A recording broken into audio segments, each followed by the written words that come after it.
News. Boxing right now is, there's only DAZN. Turkey owns part of DAZN, if I'm not mistaken. Turkey hasn't made an offer since the first offer he made a year ago, and it was a big offer.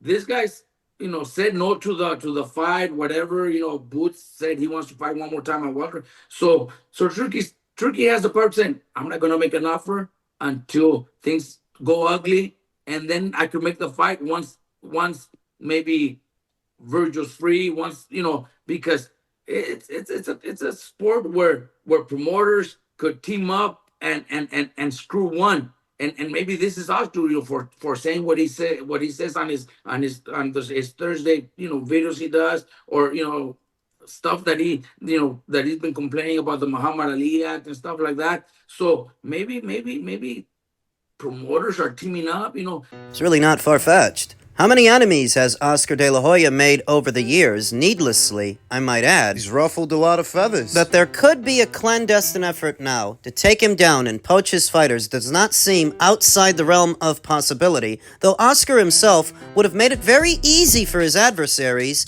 to get to him. Because even without backdoor deals, Oscar's strained relationships with his own fighters are a common theme. We saw it with Canelo, we saw it with Sinisi Estrada, we still see it from time to time with Ryan Garcia, and now we're seeing it with Virgil Ortiz. He would have made himself very easy to get to. Then you think about his overall content offering on the platform that pales in comparison to what they get from Matchroom and what they're set to get from Queensberry. Suddenly Goldenboy Promotions would seem expendable. That what moves the needle on the DAZN platform seldom involves Goldenboy Promotions and Goldenboy fighters. So here at the end of his existing deal, he's up for an audit. Once again, Oscar De La Hoya being asleep at the wheel, it would have made him very easy to get to. Shooting off at the mouth, being unprofessional, and burning bridges only makes it worse. Upon Turkey's entry into the boxing space, more specifically, the American boxing scene, Oscar's the one who took it upon himself to stand apart. Remember what he said? That he's not just gonna let somebody come into his turf and try to take over? Wasn't no reason for him to say that shit. But he did. So what if Turkey didn't forget? Turkey, who now holds a share in DAZN's stock. Turkey, who also has a share in Zuffa Boxing, who Oscar De La Hoya also took shots at based on his existing beef with Dana White. You have to wonder, is taking shots at Dana worth burning a bridge with Turkey? Because if you take shots at Zuffa, you're also taking shots at him. Is it worth it? Oscar isn't on stable enough ground to carry on the way that he carries on. This reckless abandon. It would make him very easy to get to if someone were trying to get to him, so that when Robert Garcia suggests that maybe there's a clandestine effort to take Oscar De La Hoya down, I wouldn't rule it out.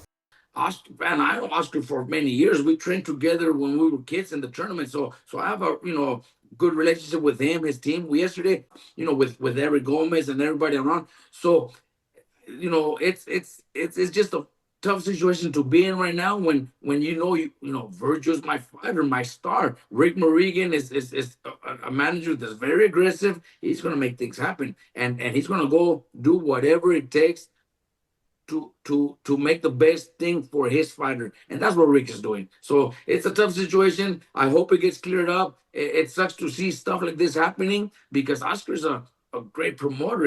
He's done a great job. He's a great person. He's a friend of mine. I hate to see stuff like this happening right now. Might have to reevaluate my thoughts on Rick Mirrigan's managing style based on what's going on now, because they could parlay this into a more favorable situation for Virgil Ortiz. And that is what a manager is supposed to do, after all. Fight to get the fighter the most money. Not from a sense of altruism, because they get paid based on what the fighter gets paid, but still, if Virgil does achieve free agency and comes out making more money from this, it would be a direct reflection of Rick Mirrigan's managerial style that I've not been a fan of up until this point. Might have to give him his flowers. Though if what people are thinking is that Virgil is now fighting to achieve free agency, all centered around the Boots fight and landing the Boots fight, making that, I'm not so sure. There's already widespread speculation that given that Virgil Ortiz and Canelo Alvarez share the same attorney, Gregory M. Smith, who helped Canelo achieve his free agency, that what this might be is an effort to poach Virgil Ortiz from Goldenboy so he can then sign to Canelo. His promotional company is set to launch in September when he returns to action. I remember when Canelo Alvarez sued Goldenboy Promotions, seeking release from his contract. He filed suit in September of 2020, and by November, he had achieved his free agency. So this could only take Virgil a matter of months. Only took Canelo Alvarez about 2. And that he's got the same attorney as Canelo really improves his chances. The way the case is packaged. Strong. Contract language states that should Goldenboy Promotions be without a broadcast partner for any reason, that would in effect void Virgil's existing contract, and that's what they are right now, without a broadcast partner. But not only that, Oscar's quite public, unprofessional behavior that creates a less than hospitable environment to do business. It directly affects Virgil, and there is ample evidence of that. Oscar acting stupid online. The way it breaks down, Virgil could be tied up with this from now until the spring, maybe achieving free agency over the summer months in time to sign with Canelo and appear on his show in September. In Saudi, which is backed by Turkey alalshikh. Is that a coincidence? Behind closed doors, when these guys are sitting around talking shop, talking about the future, you think maybe Oscar's name doesn't come up. You think that maybe Canelo Alvarez hasn't told Turkey about his experiences with Oscar? So where people might be thinking that Virgil's intention here is to free himself of Goldenboy so he is then free to make the Boots fight, I think there's more going on here than just that, than just focusing on the Boots fight. The Boots fight's not going anywhere. It'll still be there when the dust settles. There's more on the line here than just a singular fight with a singular fighter. Sort of coup d'etat. Canelo Alvarez exacting further revenge on Oscar De La Hoya by poaching one of his flagship fighters. And what if the same thing happens with Ryan? We all know Ryan wants to leave Goldenboy too. As soon as he can, he will. So as stated, there may be a clandestine effort to take down Oscar De La Hoya and poach what valuable fighters he has, but he would have made himself very easy to get to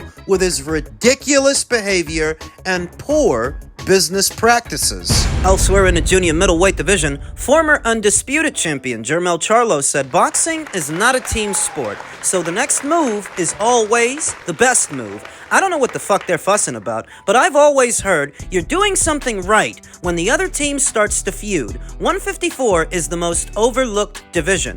I'll fix that problem. Send me a contract, Oscar De La Hoya, or Eddie Hearn. If he wants a contract from Oscar, it would have to be for Virgil. If he wants a contract from Eddie, it would have to be for Boots. Though why'd he say that boxing is not a team sport? Virgil's busy right now, Jermell, but you might be able to land Boots. There's still some value in a Boots Ennis versus Jermell Charlo fight. And I know. Common sense would dictate that a guy who's been out as long as Jermell Charlo likely gets beat, likely loses. But don't you notice that the American boxing fan, unlike so many others around the world, is more focused on characters and narratives and posturing more than pugilism? Because Jermell Charlo used to be undisputed champion and because Boots is there now, that's all they're gonna focus on. But the fact of the matter is, Jermell Charlo hasn't fought in close to 3 years, and he hasn't made junior middleweight in close to 4. The last time he made it was in 2022 for the Brian Castano rematch. I still struggle with the idea that he can get down there now in his mid-30s, having not fought in such a long time and having not made that weight in such a long time. But it seems he's open to boxing off platform, which used to be heresy. Out of the question for PBC fighters. It seems that Jermell is keeping an open mind, and he should, because all the opportunities on PBC Island have since dried up. If you're talking about 154, where they used to have the run of the place, they used to have a stronghold, the landscape has changed, and the major players are scattered about between different promoters. It was a few months ago that Jermell Charlo took to his social media posting images from ChatGPT about a lion devouring a pair of boots and a giraffe and this and that. Essentially, he was talking about the guys at 154. Right. So I wouldn't get overly excited that he's still shooting off at the mouth all these months later, because that's what the Charlo brothers do. They talk, and they talk a lot. Eddie Hearn ain't but a phone call away. If you're serious about doing business with him, for a fight with Boots. You get on the horn and you make it happen. You can work this situation into a 2-fight deal that caps off with a Boots and a showdown. Jermell Charlo needs a tune-up fight. In reality, I think he needs 2. You want this fight to be worth something, and you want to convince people that you've still got it and you're still the man to beat. Not them at 154. Show me ya. Their last memory of you was you running scared at 168 from Canelo Alvarez, who you spent years calling out, so that when you finally get the fight, all you did was run from the guy. You've got to put distance between yourself and that performance. And in the 2-3 years that have followed, you still haven't done that. Still coming off a loss. You need a tune-up fight, my friend. Maybe 2. So you call Eddie and you tell him you'd like to enter into a 3-fight deal that caps off with a Boots Ennis fight. Let Eddie get you 2 easy ones in the build-up of the big one. Problem with guys like Jermell Charlo is they're looking for a lot of money real fast. And it doesn't work like that. You're the one that's in need after all. Not them. Boots don't need nothing that you've got because you ain't got nothing. You're the one that's in need of being relevant again. And Eddie Hearn can help you do that. I think he's willing. Now that the Virgil Ortiz fight is on ice. But you gotta be realistic, and that's something that a lot of fighters and their teams struggle with. Can't walk in there expecting them to give you $2, $3, $4, $5 million for what are layups, for what are tune-up fights, and you need them. Maybe you take a haircut on the tune-up fights so that you can make a big payday in the big one. Makes some sense. Now, this could all just be Jermell Charlo getting liquored up, then talking shit into his phone, because he does that from time to time. The door is open, and the opportunity is there for Jermell Charlo to reintegrate himself into today's junior middleweight division. It all really depends on how serious he is. That's open for debate. And now it's time for another installment of what is fast becoming one of the most popular segments here on the channel. Not the Ring IQ hate mail, but the Ring IQ mailbag, which is a lot more friendly. Guy goes by the name Lewis Corral says, "What's up, fellas? Your #1 fan. Please don't get mad when I say this, audience, but the only true box office fighter that I know of is Canelo. And no, I'm not saying it because we share the same heritage, only I'm Mexican-American, just speaking facts. So don't kill me in the comment section, Ring IQ. Back me up on this one, fellas." You'd be right if pay-per-views were only sold in the United States, where Canelo is the biggest pay-per-view attraction, the biggest pay-per-view draw, except that this ain't the only place they sell pay-per-views. While I do agree that in this country, Canelo is the only bona fide pay-per-view attraction to me. He's the only guy who belongs on pay-per-view here in the United States because that's what the numbers show. With box office fights, the ends have to justify the means. What the pay-per-view brings in will determine whether or not it should have even been a pay-per-view. And a lot of the time what the numbers show based on how many people don't buy them is most of these pay-per-views shouldn't be pay-per-views, whereas his have a baseline of anywhere in between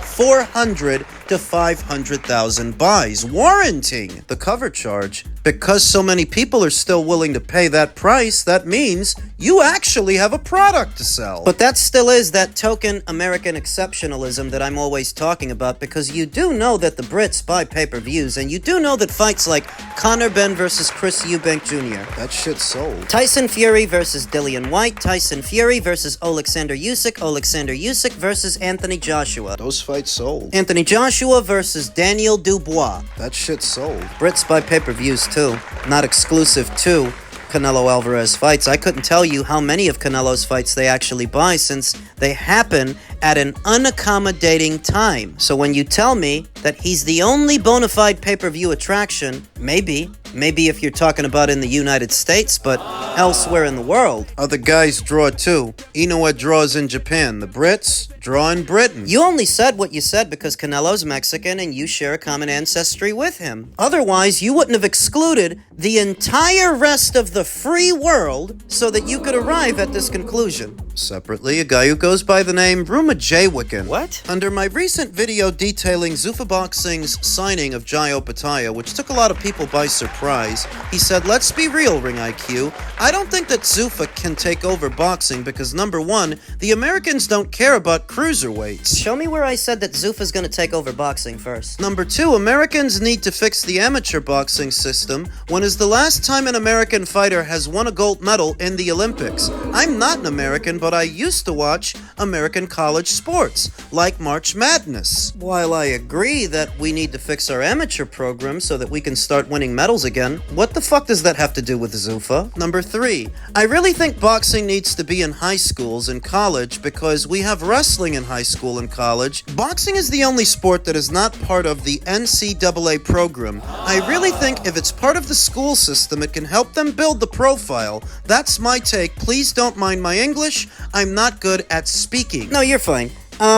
I happen to agree. Might not be a bad idea to make boxing part of the curriculum in some schools across the country because it used to be. It's not a bad idea. But as far as the Zuffa boxing stuff and them potentially taking over, well, I never said they were going to take over. In fact, in video after video, I've said it on repeat that in spite of how well financed they are, I don't think they can take over boxing. I think they can do well, and I think they can be successful, but I never said I thought they were going to take over. What I said in them signing Jai Opataya is there are certain implications to them being able to get an unbeaten champion to sign to them, because he could have easily re-signed to Matchroom. There has to be a reason he didn't. If I had to guess what that reason is, it's money. They offered him significant money to sign with them.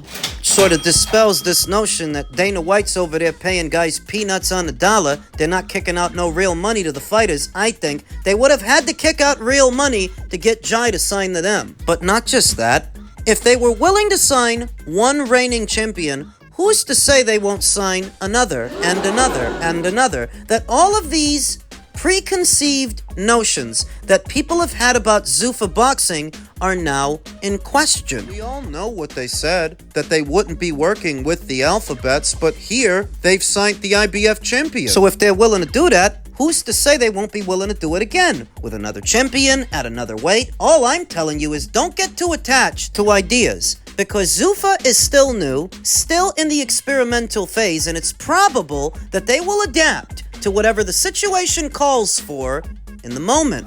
Right now, what they need more than anything are familiar faces and fighters. That's what they're after. Right now, Zuffa needs to be malleable, adaptable, like a chameleon. So I wouldn't get too attached to any one thing I heard or any one way of thinking. Because this recent development challenges all of that. And that's what I was saying. Though as far as Zuffa taking over, I never once said they were going to take over. In fact, I've said the opposite. Many times they can be successful, carve out a lane for themselves, and enjoy their success within that bubble. But I never once said they were going to take over boxing. Boxing's too big. Too fragmented. Too many moving parts. There's room in boxing for what Zuffa is trying to do and what's already been done. That's what I've been saying.